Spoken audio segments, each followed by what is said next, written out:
the future of Indian cinema. That's what's being discussed at this prestigious panel that happened at the Waves event. Some of the biggest names of the film industry were there. If you haven't seen the original upload, I'll put the link in the description. You can check it out. There's a reaction to it, not a substitute. I'll be pausing him while talking. We have Aamir Khan, we have the head of PVR, we have the producer of Ramayan, Namit Malhotra, Hitesh Sidhwani, producer of the Stree universe. Basically, people with a lot of insights about the future, where we are going. Also, the channel membership is live. If you really like the content, you can support the channel. You can become a member, get to watch these videos early, and some memorable videos such as song reactions. So, no more, click on the join button and let's check this out. Ladies and gentlemen, hello and welcome to this absolutely power-packed panel discussion on the studios of the future and India's role in it. With America, and I'm going to start this conversation with Chuck Rowan. In America, of course, it's still 5 or 6 top studios that control the production line.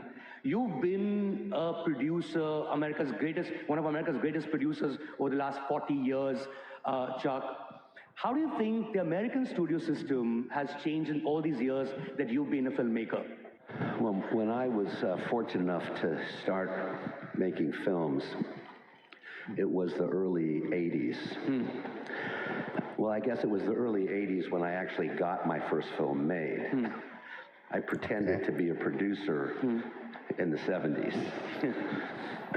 And back then, most of the studios were in a lot of trouble because they had been making movies with larger budgets, and many of them didn't work. Like Just like today. the Cleopatra movie with Elizabeth Taylor and Richard Burton was a huge bomb for 20th Century Fox and almost went out of business. And Columbia Pictures also was having a lot of problems, and so they decided to make films with young filmmakers like Bob Rafelson and Peter Fonda, and they made movies like that, which actually turned out to be big hits. So one of the great things about the content creation business is that you have to be able to change your course, right? And do things that when something's not working, you try something else. And the business itself, right, has gone through changes because when television came out, they talked about that was going to be the death of the theatrical experience. And then when DVDs came out, and before that, videotapes, that was going to be the death of the theatrical movie business. And of course, there are those who think that streaming is going to be the death of the theatrical movie business. But I would say we are still in that phase where, like, it's not over. We think, okay, COVID went, now theaters are back, now everything's okay. We are still reeling from that effect. So it's not over that, oh, streaming is not the future, theaters will still survive.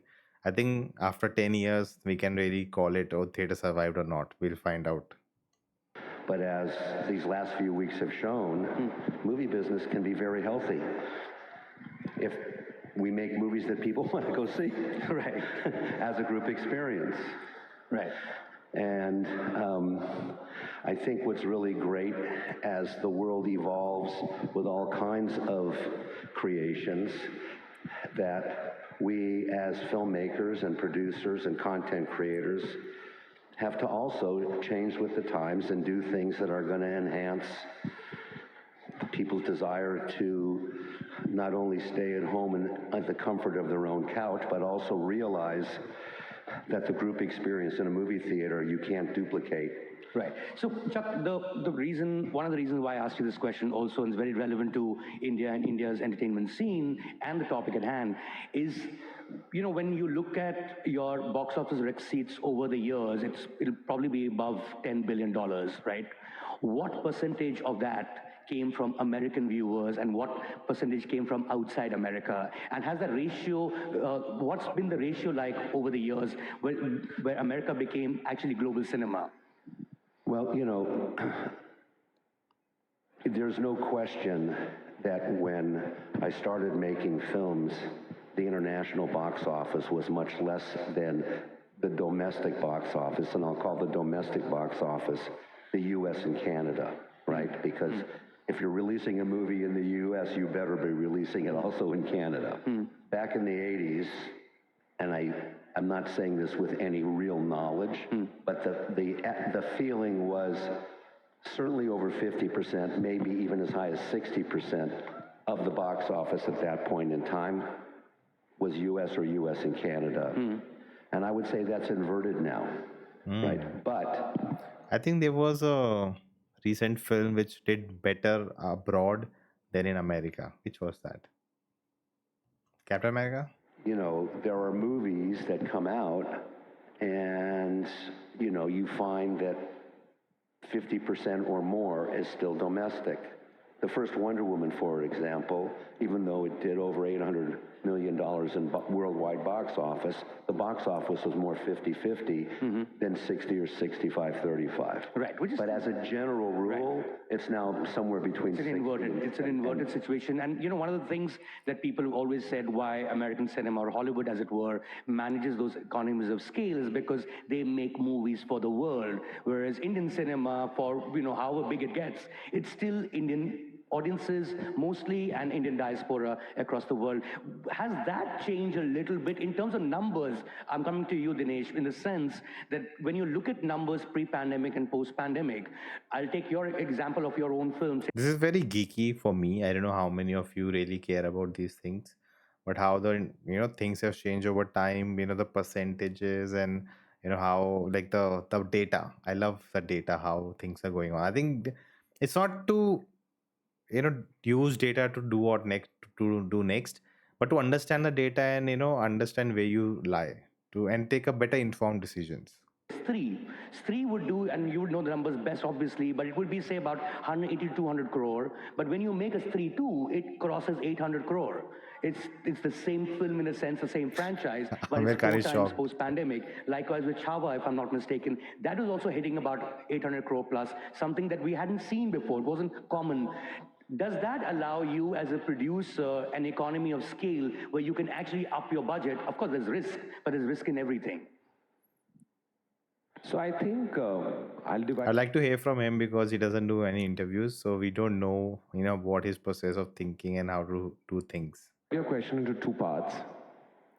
If you look at what Chuck was saying about American films, uh, they have spent time and effort to build an international market.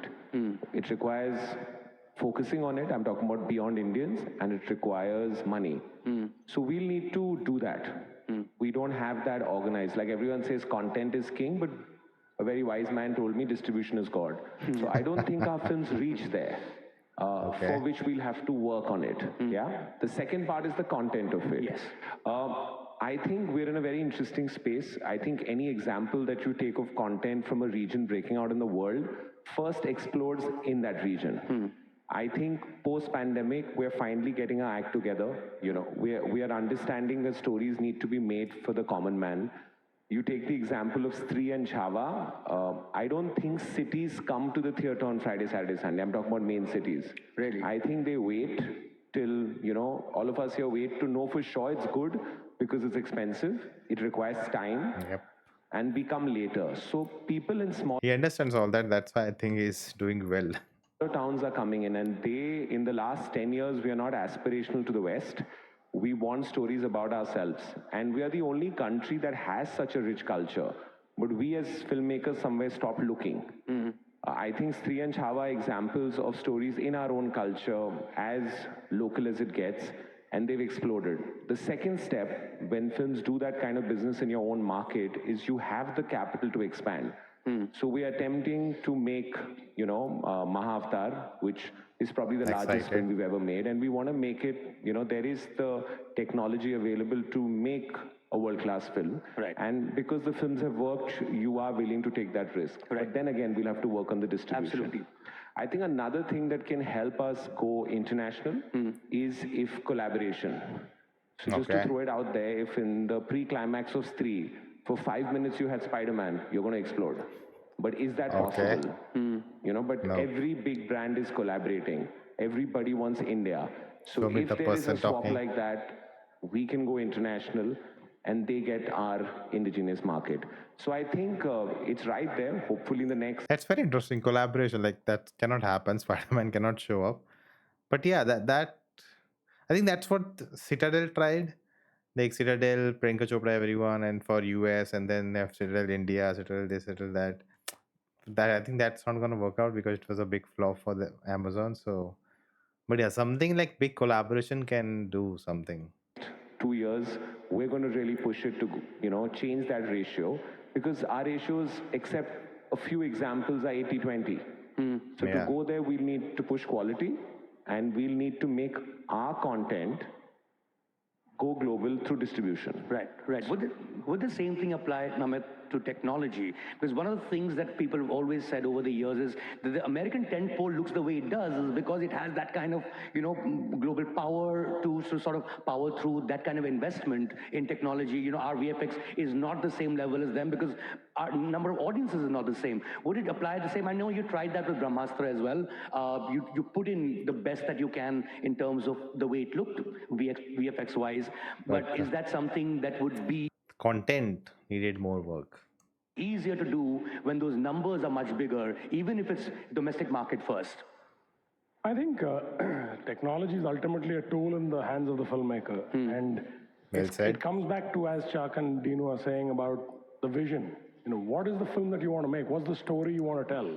And the greater the vision, the greater the aspiration, that's where technology comes in to really connect that to the world. Right. The point of what we are all doing with leveraging tech is to make sure that we give people that experience when they come to the cinema. Right. To experience a story, to experience something that is only beyond imagination. That's Right. the power of being in the movie business. Right. And the more we leverage that, I think the more. Right, because there was a point where our VFX looked so substandard, but even in the smallest towns, they're exposed to the best in the world in any case. They watch the same Hollywood movies that all of us do. But when you see a Bahubali, it looks world class in its own way. Is that something that's possible because Bahubali can bring those numbers as well? Yeah, I think it's not, to be honest, it's not because of visual effects that Bahubali does the numbers it does. I genuinely believe it's great storytelling. Right. Because, That's when true. you go back and see Jurassic Park in 1993 or you see Bahubali now, it wasn't like they had the greatest budgets and, application of visual effects because It was still storytelling. it was still storytelling. Right. That always transcends everything else. Right. But what we are saying is the promise to the consumer, the audience that's coming to the cinema, is they know that they will not get a second tier experience. You're coming for a premium experience, you're paying the money, you're giving your time, you want to make sure that you're going to get the absolute best that's possible. Right, So right. when we get, I'll give an example of a film like Interstellar that we, not just won an Oscar for doing the best visual effects. Nice flicks. When a director like Christopher Nolan imagines that I'm going to show you something that there is no visual reference of in the world, like what happens to light when it travels through a black hole or wormhole does not exist even in scientific journals. So that's when, as a company, as people who created the art form of that experience, we were actually able to show science how this can transcend. Storytelling can actually help science in that sense, and that's where you're sort of creating something that you've never seen before. Yeah. And that to me is the power of what technology can do. Right. If you can dream it, you can make it. And if you go with that view, then the promise to the consumer is that come in and watch it on the biggest screen in the greatest way that we intend to show it.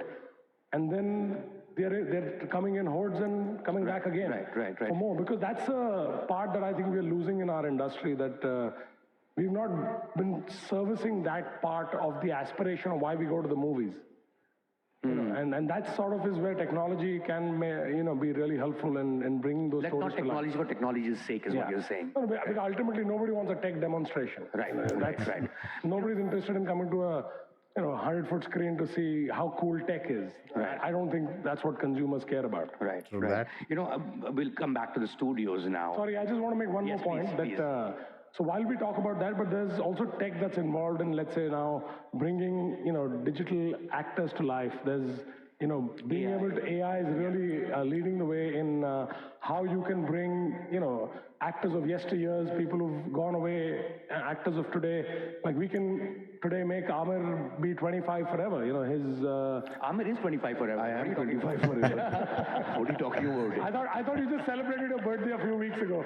So, but the point being that that sort of is the opportunity that you now have, that you can bring that's the fidelity of storytelling and technology that is available, and the same applies to how technology is used in distribution. Tell them what you showed me na, in LA. Yeah, so so we did What? a film called Here, which is Tom Hanks, who everybody knows is close to 70. And we brought him back to his screen age of 25 when he was a very young man. And I think if you see the visuals and the quality of what's been achieved is absolutely unprecedented. So the idea of now keeping someone like that, who's a great talent, in his form of what his fans would love to see and experience is a reality today. So you can use technologies like that to, I believe, do that for the very vast and very rich talent that we have in our country that have tremendous fan following. I mean, of course, there was The Irishman, where they used technology to make Al Pacino much younger in his younger years. They used the same thing with Robert De Niro, but which is very different. That is much more, like, I would say that's not AI enabled. That's No, not actually at all. much. Yes. Now what we are saying is that the power of the technology is that what we create is being, AI is actually helping train what we call the models of on which you base your technology on by the actors themselves. So if we make a AI version of Tom Hanks, it's actually made of him. We're not doing an artistic representation of him. Right. So we're actually training the technology on what Tom Hanks was and is, and from his expressions to his features, everything is being built on his own data, and that is to me the real game changer in how AI can really help. That's quite technical, but yeah, that's kind of a big thing that you can sit at home, sell your rights to your data, and then people can make 50 films with you without you even stepping out of the house. Make it authentic for the future. I mean, You also demonstrated how it happens real time. Yeah. So I can be made to look like somebody else live. And that, so, I didn't want to take over this time in the tech conversation, but yeah, since Aamir saw that in detail, so we actually can have, and when I talk about actors that aren't alive anymore, as an example, you can actually have a stand-in actor and have, a digital version of them being put on while you're filming in real time and actually be able to film it like you would film a normal movie. right. I mean, just a few years back, making Irishman was so expensive that Scorsese had to go to Netflix, and Netflix decided to fund it because theatrical model would not allow it. And which brings me to the other conversation about studios. I mean, we talk about the traditional studios as we always have, but the fact is, 2016 onwards, we've had new kind of studios that finance, distribute, exhibit, and of course produce films for their own platforms, and those are the OTT platforms in India since 2016. Lots of Indian content creators or producers, as you would call them, have really taken on well to Netflix's and the Amazon Prime videos and the Jio Hotstars of the world. One of them is obviously sitting here, Dinesh Vijan. You completely changed the model in a certain sense where you took on, I think Inside Edge would have been the first web series, as it were, to come out of India for Amazon Prime Video. You did Mirzapur. You were a theatrical production company, and then you became, in a way, a producer for the Amazons and the Netflix of the world. Was that a game changer for you as a filmmaker, Ritesh? Hi, good morning, everybody. I think, what it did is it did not change our drive for making films for cinema. That is still there. And if you ask me even now, I would only want to make movies for a theatrical experience. But what it gave you an opportunity which the streaming platform gave you is to tell different kind of content, right? You had an audience there which was not watching broadcast TV. They're actually making a film out of their series franchise, like Mirzapur, the film that's coming out, and that itself is like a new thing that's happening. But was consuming content from around the world. So you go out there and you could tell stories. I mean, that gave a birth to a lot of new talent behind the cameras, right? You writers' room started being set up. You had an opportunity for technical crew to coming on board, which you would ideally not hire them for films for any, there were various. So there's so much of opportunity created for it. But the main thing, which is whether you tell a story in a theater, the soul, which is the writing, the film, the story, right?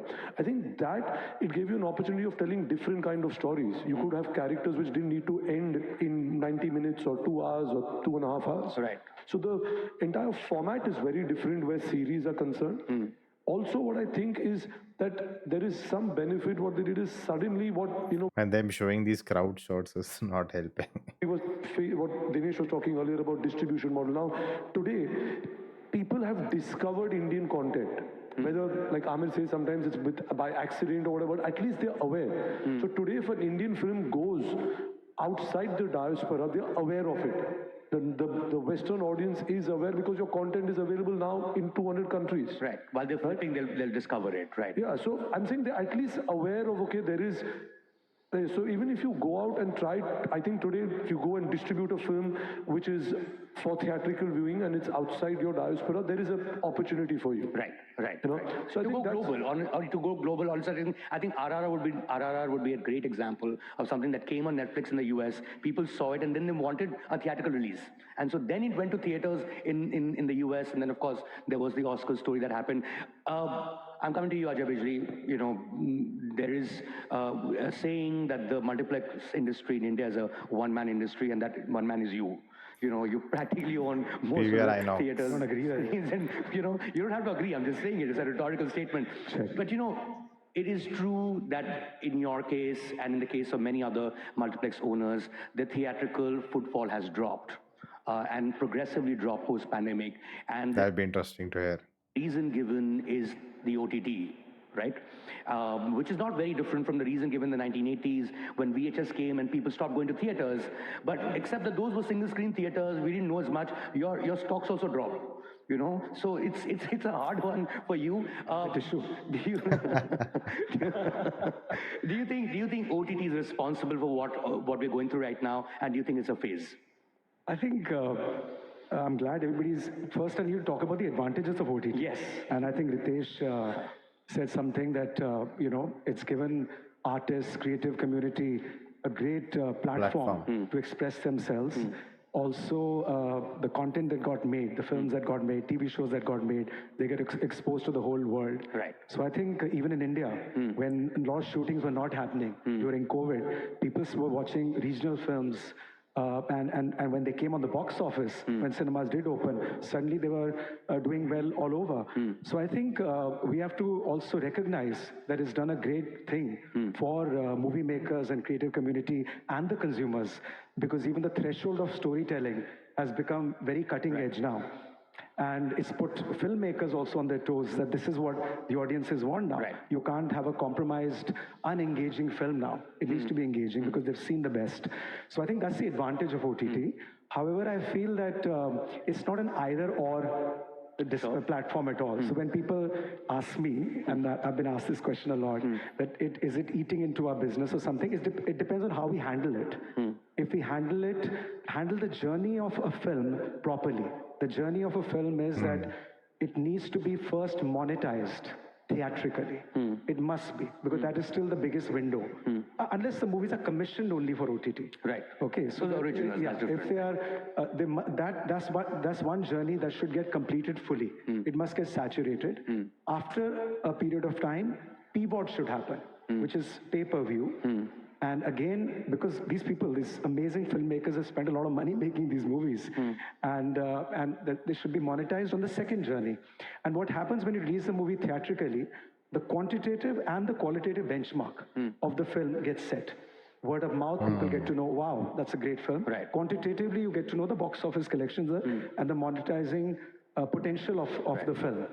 Then it goes to PVOD, and then it can go to SVOD. Right. SVOD is straight away giving something for free. Right. I think, so that's how OTT has to be handled.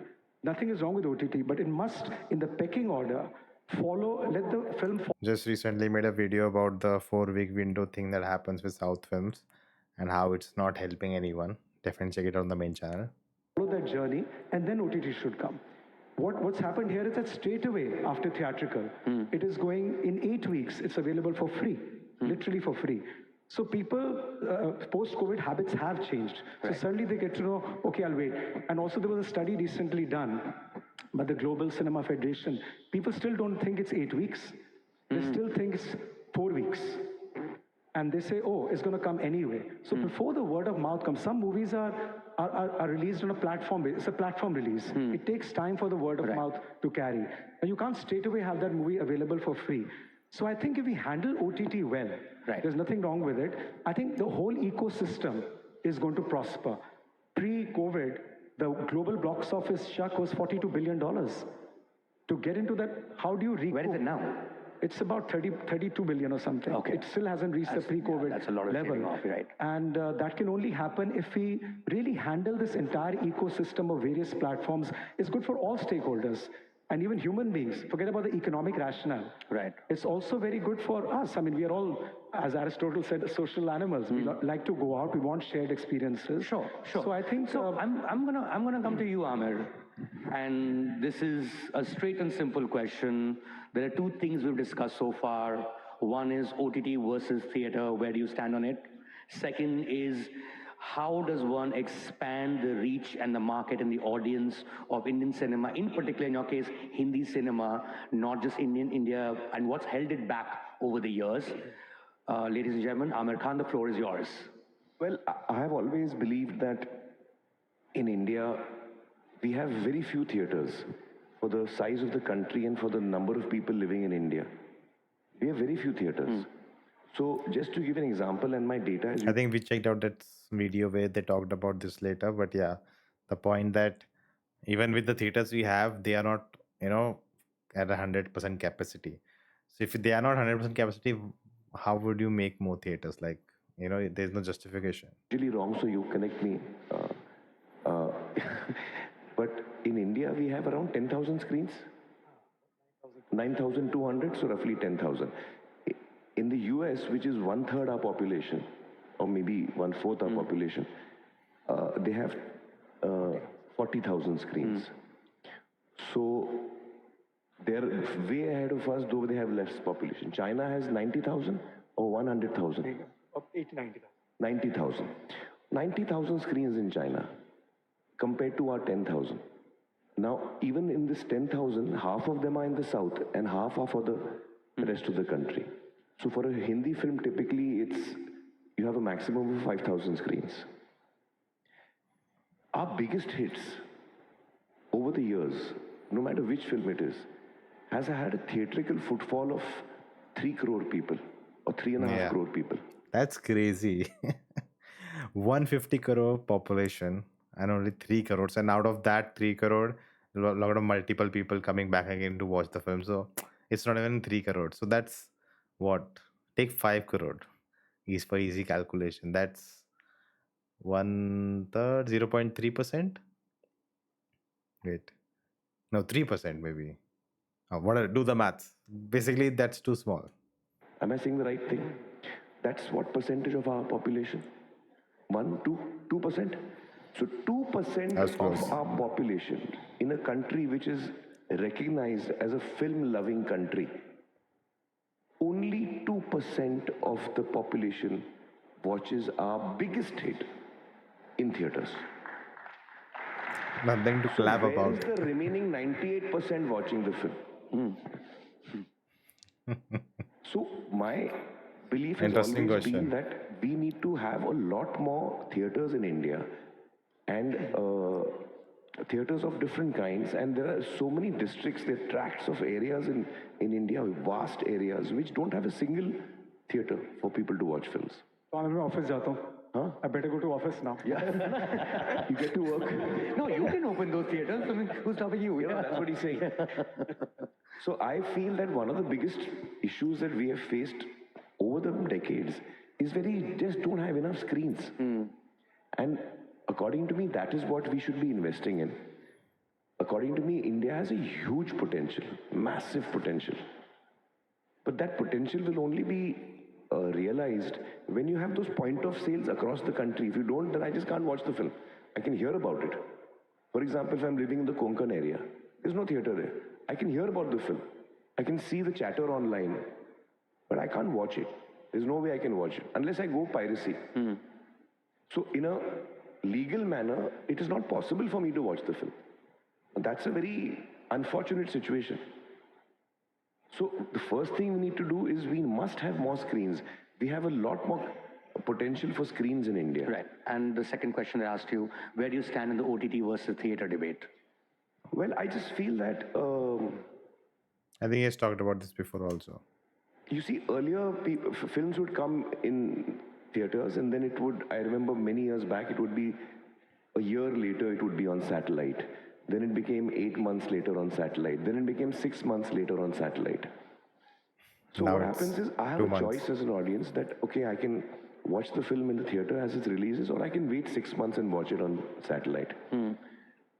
Today, what is happening is that, and I've said this one place earlier, if I'm selling you this, whatever is in my hand, and we sell so many products in the world, I want to know if any product has this business model. Here is something I'm selling you, please buy it from me, I tell you. Buy it from me for 10 rupees, 100 rupees, whatever the cost may be. And if you don't, I'll come and drop it at your house after 8 weeks. This is the business model we are currently following. Correct me if I'm wrong. Because when a film is releasing, I know I can go to the theater and pay for it, or I can wait for it to come on OTT and I can watch it. I've already paid for it. So, if I have to be very It's a great honest example. to my audience when I'm marketing my film, I have to tell my audience that, guys, my film is releasing, but all those people who are on this particular subscription, on this particular OTT, they've already bought my film. They don't need to come to the theaters. The ones who are not in this OTT, please come and watch my film. This is my communication that I'll have to make in all honesty, which is a very awkward communication. So according to me, that window is too small. That's very interesting way of analyzing the situation. That between theatrical and OTT, you're killing your own business. If I tell you buy a Maruti car, and if you don't, I'll drop it at your house after 4 weeks. Why will you buy it? You will say, yes, drop it at my house after 8 weeks. I'll wait. And in a price-sensitive country like India, this matters a big deal. So I seriously feel that you have to, this is something that needs to be looked at, in my opinion. Right. So it's just a very funny business model. And then often in discussions that we have, in film, when we meet, we're like, why are films not doing well? Hello? You're telling the audience don't come. That's why they're not doing well. I mean, usually it goes into, but we're not making good enough films. I'm saying that is a separate topic. Whether your film is good or your film is bad, this business model doesn't make sense to me. That's true. It doesn't matter if it's a film good or bad. If no one's watching it, what does it matter if it's good or bad? If I make a very good film, this business model still doesn't make sense to me. So I'm saying irrespective of quality of film, because that is a separate topic entirely. Right. Remove that from the business aspect of it. I make a good film, I make a bad film, doesn't matter. What is my business model? Which according to me currently, it's a very faulty business model, in my opinion. No, first of all, this is music to my ears. Absolutely. So up stock, maybe there'll be some healthy movement after this. Anyway, no, I would just want to make one point about what Aamir said about cinemas. Definitely. And mind you, I have nothing against OTT. I think as a consumer, it's great. I get to watch thousands of content for a small fee. So it's a great innovation. It's a great platform. I think it should be used well. And as a creative person, I might even want to go straight to OTT if I'm making a long form content. I might decide, this I don't want to be in theaters. I want to go straight and offer it to films, the audiences on that platform. I think each platform has its own benefits and strengths, but they should be used well. And you shouldn't. Ideally, the pipeline should be smooth, where you're not eating into your own business each time.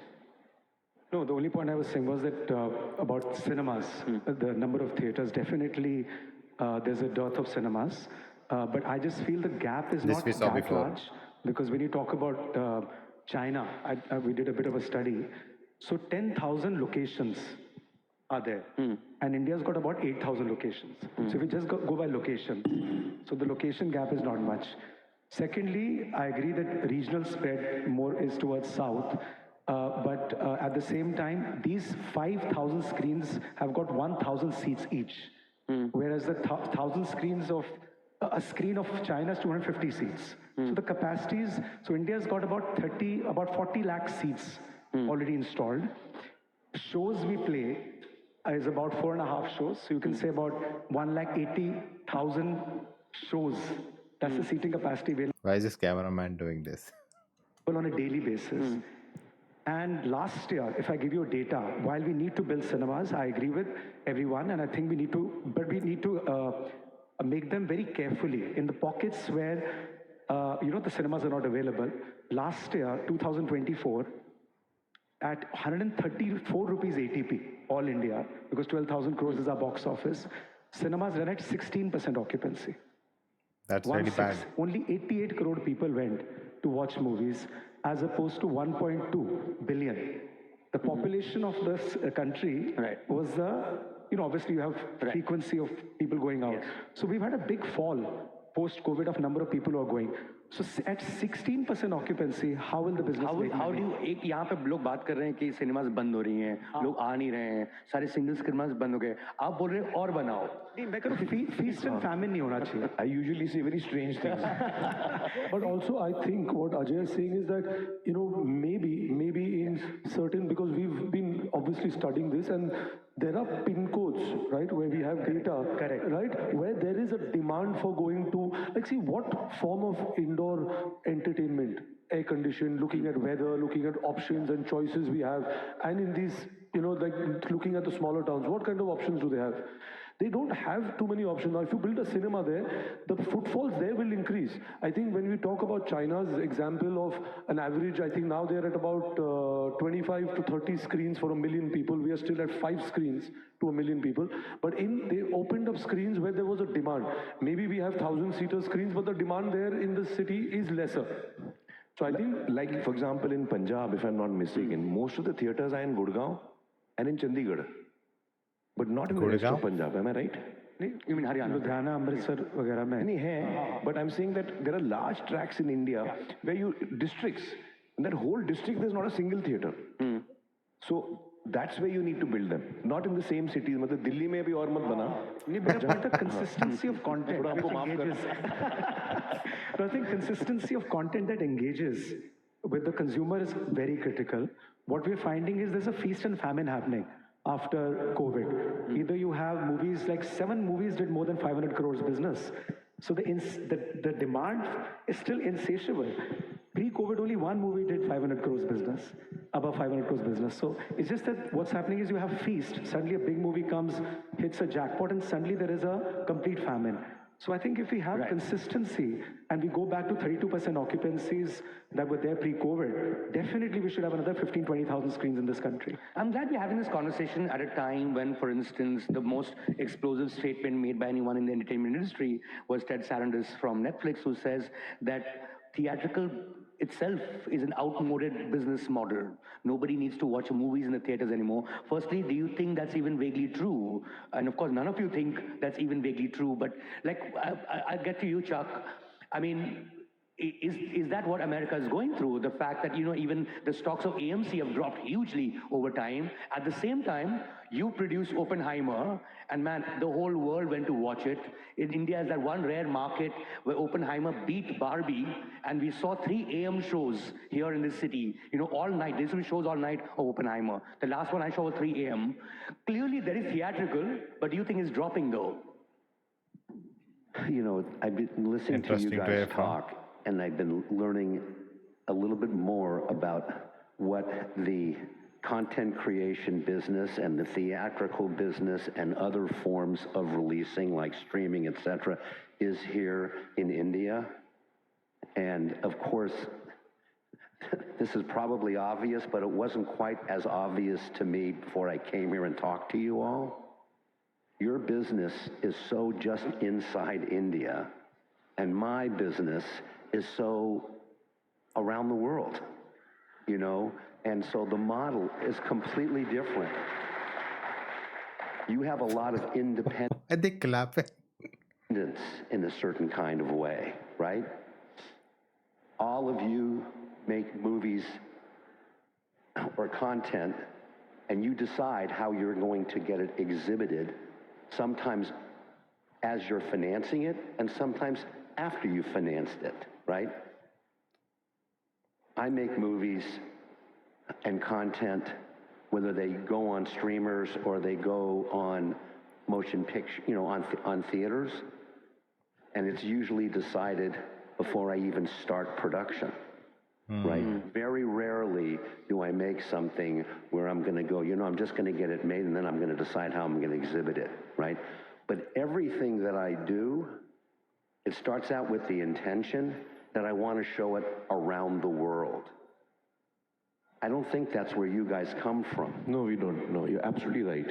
Okay? And honestly, what's so great about this whole event is, in my opinion, my humble opinion, you should be looking at the world and figuring out a way of how to get there.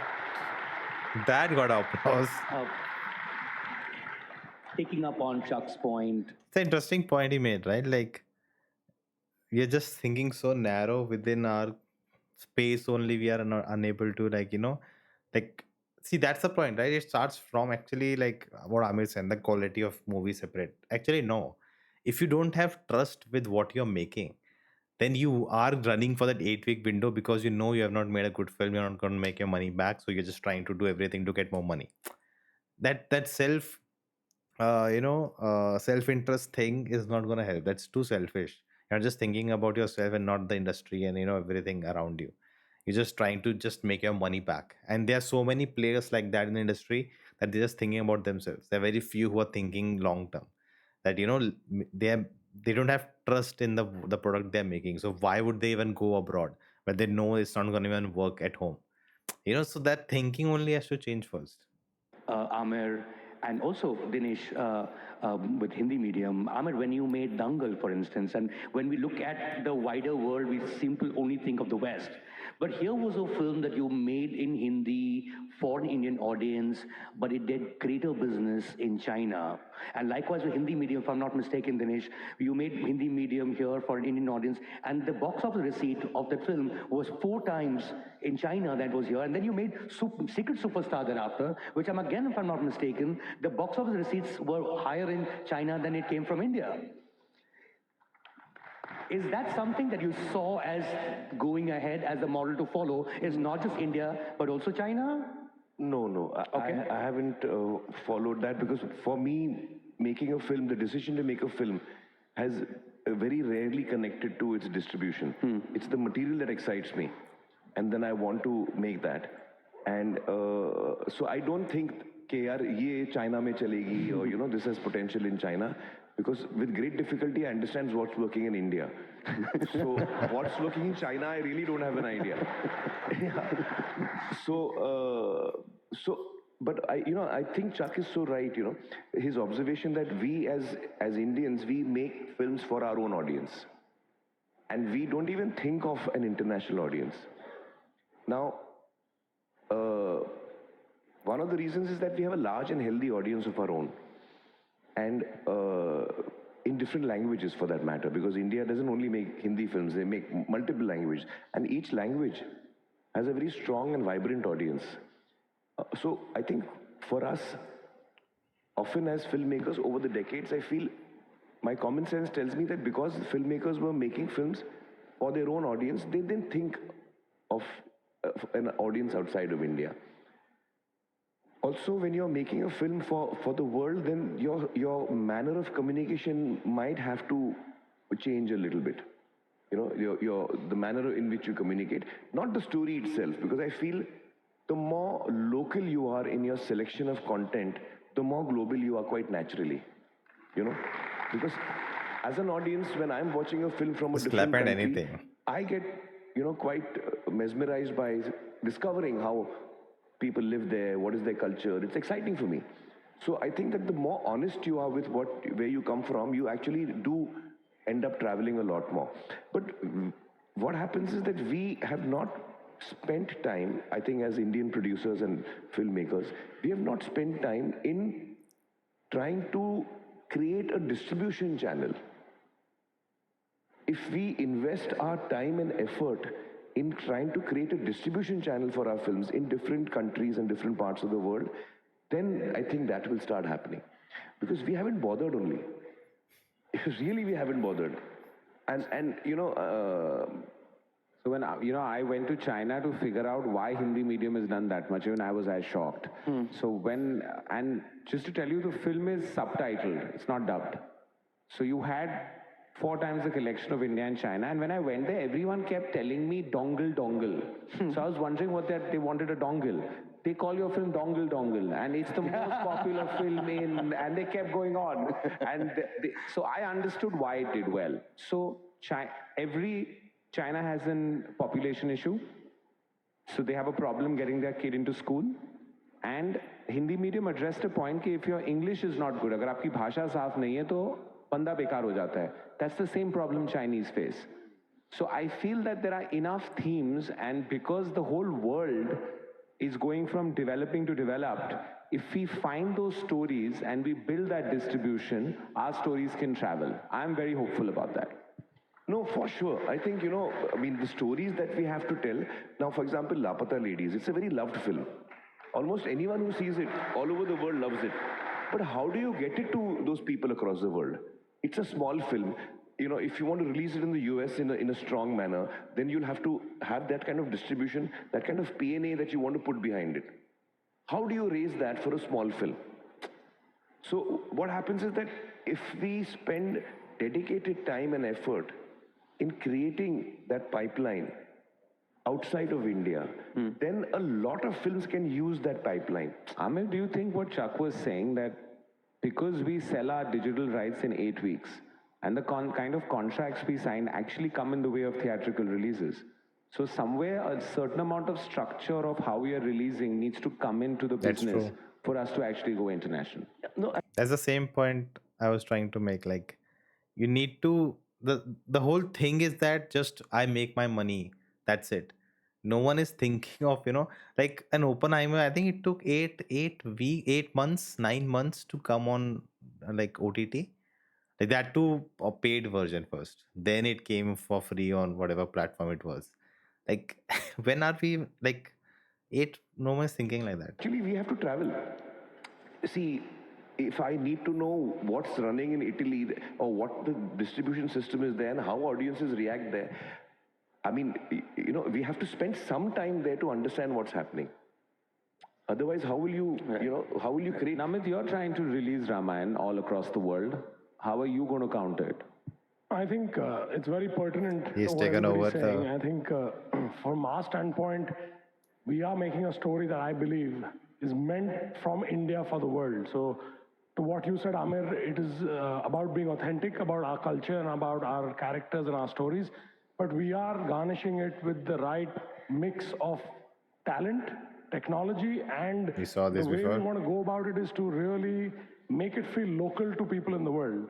Again, with the use of some technology, we're trying to make sure that we will be able to localize the film in languages with performance, which means that it should play in English with lip sync without subtitles or dubbed versions, because It should be in English. it should be in English. In Spain, it should be in It Spanish, should be in Spanish. It should be in Japanese in Japan. which So you- now is possible because of technology. because of technology. So we're trying to make sure that we take our stories, maintain the authenticity of the characters and the world that we're talking about, but leverage that in a way that the rest of the world is not being challenged by the expression. Like, that's why, if you think about it, it's only American films that travel to the world. It's not like we're all watching French and Japanese and other films, because the language barrier to me has been a big challenge. While great content will transcend it, but in general, if you want to go en masse, it is a challenge. Language is a challenge. It is a challenge, and that happens in our Today own it's country. becoming less and less. But in our own country, if you think about it, That's true. until recently, Yeah. we watch very few films from the south that are working in the north. It's not like every other film everybody's going and watching in Tamil film and Hindi or vice versa. So we have to make that feel much more easy. Sorry, I'll just add, I think what we've been discussing is that Indian content, though it's so deeply rooted, right? And in terms of like, if it has to work in its origin country for it to be going out there and relating to people, because you have to stay true to your culture and layer the film accordingly. And we are also, most of our films are, the emotions are very heightened. in our films. But I think I think coming back to what you just said, what happened earlier, I think the change and the shift of distribution. Like earlier in the 80s, North America used to be the biggest market, and the international was lesser of the box office. Today, I think with language, yes, it's become, but it's also the distribution network, which is again what Amir said. I think you'll cut a trailer for the UK market, which is different from the US market of the same movie. I've seen a trailer on in the US, and then the communication in UK, though it's an English-speaking audience, is very different. You talk about Oppenheimer? No, I'm talking of film. Most I've seen it. So there is a UK trailer, or in a Europe trailer, compared to the North America trailer of the same film. Right. So I think the idea is to language, yes, will definitely help, but how do you communicate that piece of information and the distribution? It's very important to create that awareness because the audience there in the West is going into the same AMC and Regal where an Indian film is playing, Right. but they're just not aware of it. But they'll know of a French film, they'll know of an Italian film, they'll know of a Spanish film. So I think the idea being, do they know of Indian cinema? They do. We have to just come to the forefront, and the distribution of it And is. sometimes you just end up discovering it when you go to those countries. I mean, I had no idea the kind of fandom you had in Turkey until I went to Turkey. And you know, it's one thing to hear Raj Kapoor and 50s, but I meant like current fandom, like literally all your fans there. I've got two placards already. Time's up. Please conclude. But you know what? This, as I said, this could be a masterclass, an hour long with each of these panelists. This has been a fascinating conversation, but before I end, I know a lot of these talk fests happen because you know people say lots of great things and we get to learn a lot. But this is also organized by the government. It's organized by the Ministry of Information and Broadcasting. It's organized by government of Maharashtra. We're looking at the future, and anyone can take this particular last parting thought. How is it that you think the government can facilitate the studios of the future and India's role in it? Well, first, let me say that in my experience of. Sorry, can I take this answer? Yeah, yeah. I've been around for almost now 35 years. And in these 35 years, I have not seen any government, and there have been a number of governments, who has ever thought about us. So this is the first time that any government has applied their mind and their emotions and said, "Ki yaar, let's do something in media and entertainment. Let's make that powerful. Let's let India be a leader in that." Now, whether we finally become a leader or not is that we will see.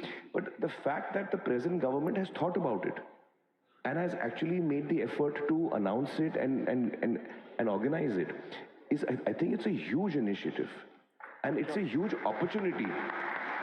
It's a huge opportunity for all of us as Indian filmmakers across the languages.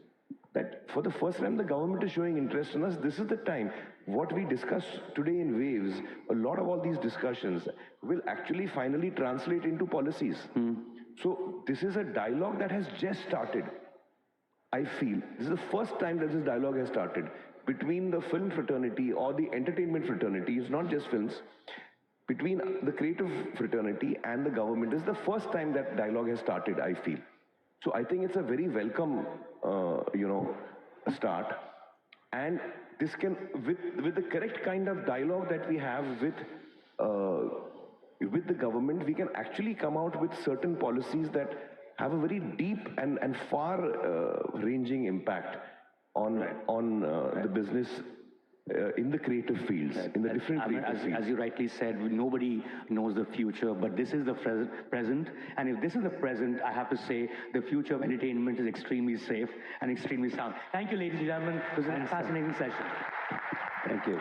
All right. So I don't know if this reaction was kind of boring because I was quiet most of the time, but I think they were talking about certain things and like there was so much insight happening. So I was just listening to that and taking in, and it just gives you a better idea of what's going on. And I think the point is right. Like we never had such event before organized by the government, Indian government. So that is a step they are taking towards to try to, and I think it's like it has established like what has anime has done for Japan, K dramas and K-pop culture and everything it has done from South Korea. So I think that you can see that you can use your entertainment, your media as soft power and have influence over the world. And I think we have everything with us to do that, but we just not have tap the potential there. I think this is a great start towards that. And just this discussion itself, I just hope people in the industry watch and understand where they're going wrong, and they're not even trying at some moments, like how about the theaters and number of theaters, and where there should be more theaters. Like making one more theater in Mumbai is, Delhi or a metro city, not going to change anything. You need to make theaters where there are no theaters within 50-kilometer radius, and there are a lot of places like that. So that's where things need to change and evolve for the distribution part. And content wise also, you have to think, you have to challenge yourself as filmmakers, the stories you're gonna tell. Just if you're just gonna be in the rat race of, just my film goes out and I make money and that's you're happy with that, that's not gonna be very future proof. So this is a great session. Let me know your thoughts about in the comments below, and share this with you next, and I will see you next time.